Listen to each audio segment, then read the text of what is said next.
Hello viewers, আসসালামু আলাইকুম। MS এক্সেলে formula ইউজের মাধ্যমে টোটাল প্রেজেন্ট এবং টোটাল অ্যাবসেন্ট কিভাবে ক্যালকুলেট করতে হয় সেটা আমি দেখিয়ে দিব। তো প্রথমে আমরা টোটাল প্রেজেন্ট বের করব। ফর্মুলা ইউজের প্রথমে সমান দিতে হয়, এরপর COUNT কাউন্টিভ ফর্মুলা, এরপর ট্যাব চাপবেন, এরপর রেঞ্জ চেয়েছে আমি 1 থেকে 7 পর্যন্ত সিলেক্ট করে দেব। আপনারা চাইলে 29, 30, 31 নিতে পারেন।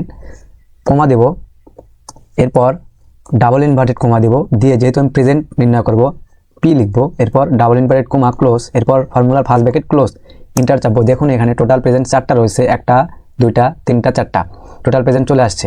নিচেরগুলো আর ফর্মুলা ইউজ করতে হবে না, মাউস পয়েন্টারটা এই ডান পাশের কর্নারে নিয়ে মাউসের লেফট বাটনে ক্লিক করে নিচের দিকে টেনে দেবেন, দেখবেন সবগুলো টোটাল প্রেজেন্ট বসে গেছে। এরপর টোটাল অ্যাবসেন্ট নির্ণয় করব, একই সূত্র, প্রথমে সমান, এরপর কাউন্টিভ COUNTIF কাউন্টিভ লিখে ট্যাব চাপবেন, এরপর যে রেঞ্জ রয়েছে 1 থেকে 7 পর্যন্ত আপনারা রেঞ্জ টেনে দিবেন, এরপরে কমা দিবেন, দিয়ে আবার ডাবল ইনভার্টেড কমা, এরপর যেহেতু অ্যাবসেন্ট সেহেতু এ লিখবো আমি, ডাবল ইনভার্টেড কমা আবার close, first bracket close, inter চাপবো। দেখুন টোটাল অ্যাবসেন্ট 3টা রয়েছে, চলে আসছে।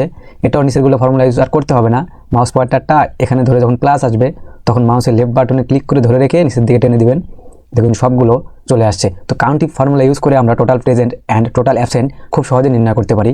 ধন্যবাদ সবাইকে, ভালো থাকবেন, আসসালামু আলাইকুম।